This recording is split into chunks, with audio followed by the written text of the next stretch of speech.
Welcome back. During times of natural disaster, we put politics, race, and economic class aside, right? After the rain and flood waters that caused so much destruction and heartbreak in Houston didn't distinguish between Republicans and Democrats. If anything, the tales of heroism and survival were inspiring, but these days, politics is never too far away from anything, and that's why we have the trapezoid. Joining us tonight is State Representative Joe Gruters, the chairman of the Sarasota Republican Party, Cheryl Wilson, the chair of the Manatee Democratic Party, and Zach Anderson, the political editor of the Herald Tribune. And Cheryl, I'll start with you. How would you judge President Trump's reaction to Hurricane Harvey? Well, it's Friday night. There's another storm out there, so I'm holding with bated breath to see what other announcements come out of the president's mouth. There was a lot of distraction going on when there more appropriately would have been more attention going on. I applaud him for going to Texas and attempting to show some humanity, showing some concern, and I guess there's an element of the population that is comforted by the commander-in-chief or the president being there. But there's been hands-on response and hands-on participation from other levels of the government and from the communities. But I think the president has actually kept his distance. Joe, what Cheryl is referring to there, of course, is that as Harvey was bearing down on Houston late last Friday night, a week ago, the president announced that Sheriff Arpaio was being pardoned. He said because he expected there would be great ratings on a Friday night. There's been some criticism that not only was the pardon not appropriate, but doing it late on a Friday night as a natural disaster was happening, say you? Well, I think the president did a phenomenal job with this entire disaster, and after the last couple of months, to me, it was just fantastic to see really all these Texans come together, helping each other. It doesn't matter if you're black, white, brown.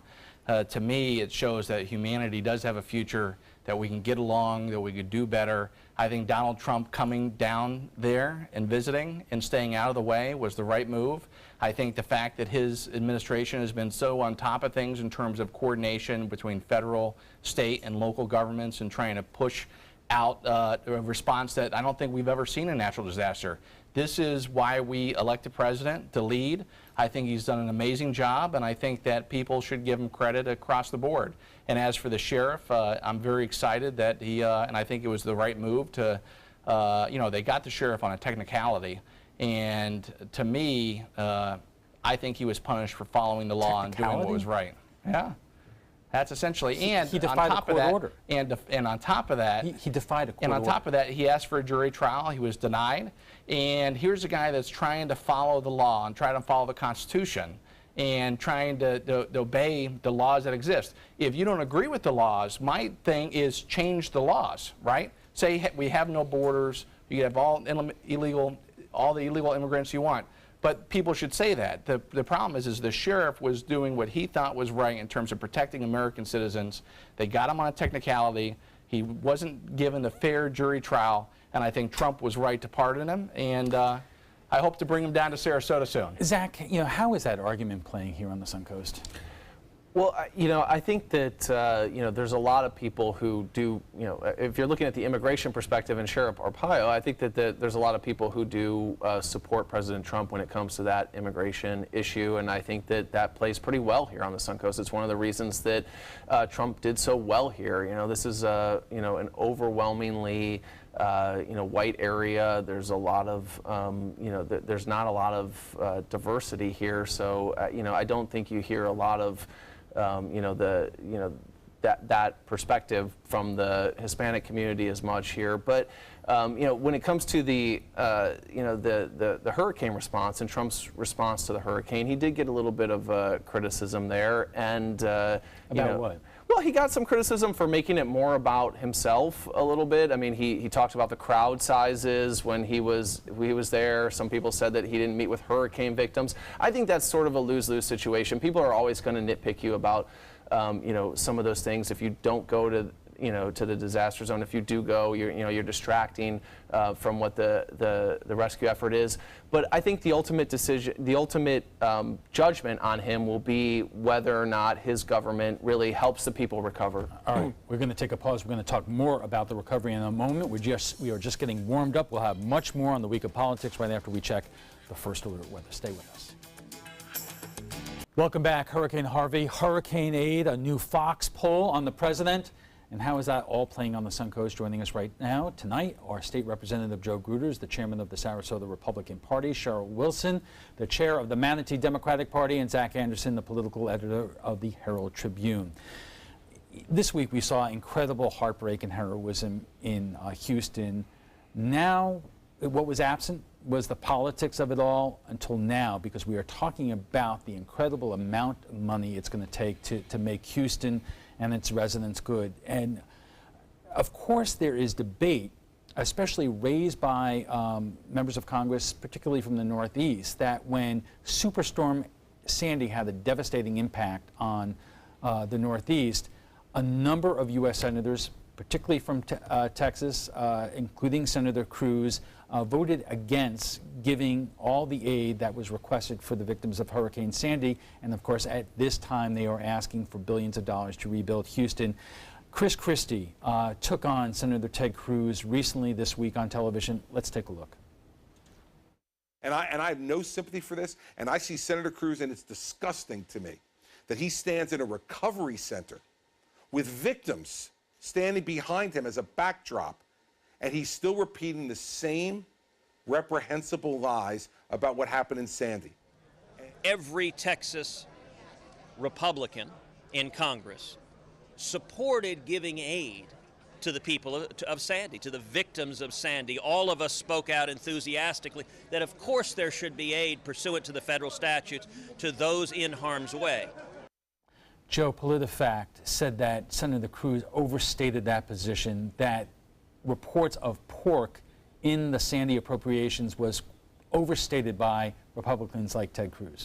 Well, Senator Cruz isn't the only one who said there was a lot of extra bells and whistles within that bill, and that's why they voted against it. They did want to give Sandy aid, but this gives us all, right, we could all reflect on this and say, this is why when you have a natural disaster and devastation, it should never be about politics. It should never be political. We should do what's right for the people. We should do all we can to try to make people whole. And certainly whether it's in New Jersey, California, Nebraska, Florida, we're all going to experience times where we need help. And this is why we're all Americans. That's what you're seeing on TV, people helping each other. And that's what these guys in D.C., but that's why they hate all politicians in D.C. and in Tallahassee. It is the swamp. Donald Trump is right. These guys are so focused on winning, getting partisan wins, that sometimes they give up on what's the most important thing, and that's going up to serve the common good for everybody. And that's what we should be focused on. I think we saw, I think Houston, this disaster, I saw the best of humanity. And I expect Donald Trump to continue to do well, and I think Donald Trump will push for aid for Texas and anywhere else that struggles because of some type of natural disaster. Cheryl, that was not a partisan issue, because that, Chris Christie is obviously a Republican. Congressman Peter King from New York is also a Republican, but they think that it was a regional thing, that the South was not willing to bail out the North, and but they're saying that this time around they're not going to play the same game. I was very unaware of the North-South issue, and I would oppose that. I would say I would agree with Joe on that one, that these are American cities and American areas that are being impacted, and it is the obligation and the responsibility of the government to take that on. I'm much more concerned about the funding and the budget and the likelihood of a shutdown, priorities, walls taking place over coastlines. There are a lot of other issues that I think would come into it much more than the geographic location. As Joe said, we're all vulnerable to some type of weather disaster or environmental disaster that could strike any of us at any time. So to make it a regional thing, I would disagree with that. All right, one other issue we want to get into here is a new Fox News poll that came out this week in terms of what people think of President Trump. And this, again, folks, this is from the Fox News channel not one of those left-wing media outlets. A new Fox News poll, and I think we have it on the screen, shows that 53% of those surveyed think that President Trump is a bully, while 43% say he is unstable. Fewer voters, about a third, assign the clearly positive terms competent, 35%, strong leader, 35%, problem solver, 32%. You know, those are not numbers, Zach, that you really want to boast about. No, that's not pretty at all. And, you know, it's interesting. Trump has had a lot of issues. And I think that one of the more interesting things is that his numbers have not cratered completely. You know, if you look at, even in that same poll, Republicans, more than 2/3 of Republicans still have a favorable opinion of Donald Trump, despite him being more controversial at this stage in his presidency than any modern president in memory. So he has, you know, Charlottesville was not good for him. I think that further divided people. You've seen his numbers come down. His favorability rating is consistently in the mid to high 30s.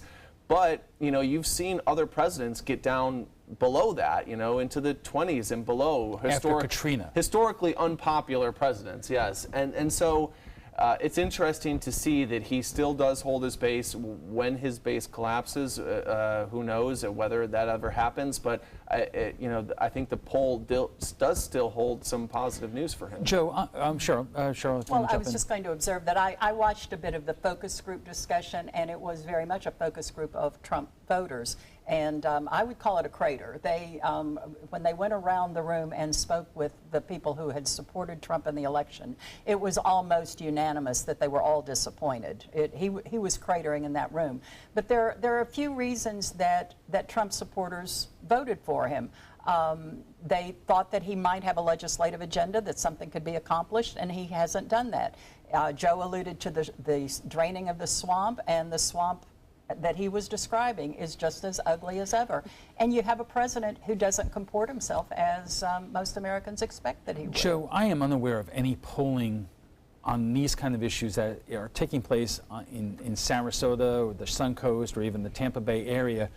Do you suspect Trump's numbers are better than that here? And if so, why here and not the rest of the country?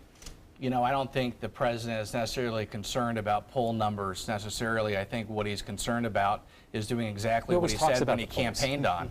I think what he's focused on is doing what's best for America. And you're right. He has struggled getting his agenda passed through Congress, because whenever you're going to try to create change in a system, it is good. They're going to push back with all the forces they possibly can, and that's why you're seeing the constant disruption by the Democrats. That's why you're seeing members of his own party break, because they don't want to give him an inch. But I think that he'll continue to do well, and he will pass parts of his agenda and will help everybody. It's not the Democrats that are stopping his agenda in Congress. It's the swamp. It's the swamp. It's both sides. He could pass anything he wants if he gets Republicans to vote for him. You're right, but think about all the success we've had economically because of Donald Trump, and you could debate some of that may be a carryover, but at the end of the day, jobs are being created, the economy is buzzing, people are going back to work. It's a win for everybody. We have less than 2 minutes. I want to get to this issue real fast. The president is set to make some kind of decision on DACA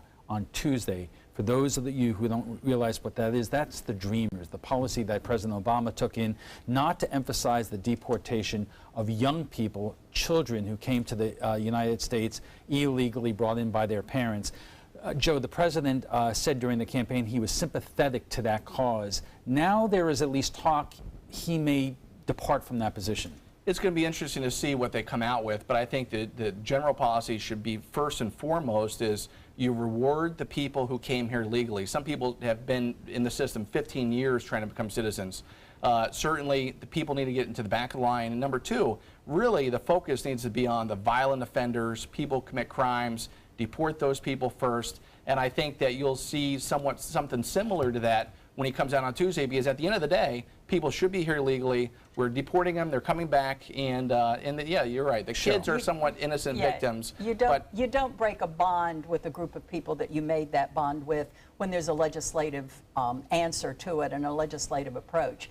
But this is just, again, another diversion that the president threw out there to go away from the issues that he's unable to face. All right, we have to take a quick break. Final thoughts when we return. An incredible week, Hurricane Harvey, the president's response to federal aid.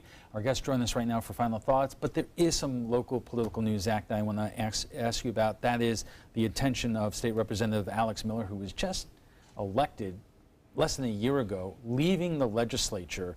What do you hear about why, and what do you hear about the race to replace her? Yeah, it was pretty shocking. She'd only been in office for 9 months when she announced her resignation, and it's a big deal. It shakes up the local political landscape. You know, I was surprised myself, but she had had kind of a rough legislative session. You know, she had been on the outs with the leadership in the House. You know, she initially put out a statement that said, "I'm resigning because of family issues. I want to be home with my children and with my business." And then I actually talked to her this week and did an interview with her that'll be in my column on Sunday, where she elaborated a little bit more. And she said, first and foremost, she really was surprised by the time commitment. You know, they advertise it as a 2-month job, but really you spend months and months in committee meetings. And she went further and said that, you know, really the power politics in Tallahassee really did upset her somewhat, and she got punished for some of the votes that she took. And Joe, I want to ask you about that because, you know, the talk is that part of the issue there was inter-Republican Party politics. Tell us. Well, there's no question. I will tell you, it's incredibly sad for me to see Alex leave because I thought she was a superstar in Tallahassee. I thought she had a bright future. She would have done a great job representing Sarasota. But it's somewhat bittersweet because now I think the person who will replace her, James Buchanan, will come on the scene. I think he's competent, capable. He'll be a great candidate. He'll be a great member, and I can't wait to serve with him. Was part of this picking the wrong horse in the leadership? Well, you never know. Listen. There's lots of different issues that I think happened with Alex, but I do think it was family. I do think it was the time commitment. It is a terrible. It is from a standpoint of time. It's a lot of time. But I will tell you, Alex Miller served with class. She's a wonderful person, and she'll do great back there on the Sun Coast. This was a seat that Democrats thought they could win and didn't. Who do you have out there right now that could be a real candidate? In the seat that Alex is vacating, well, that's not ours. That but seat it does is go not into in Manatee County. Yeah. No, it doesn't at all. What it did was it moved James Buchanan out of a race that does include Manatee County and left an uncontested primary for Will Robinson.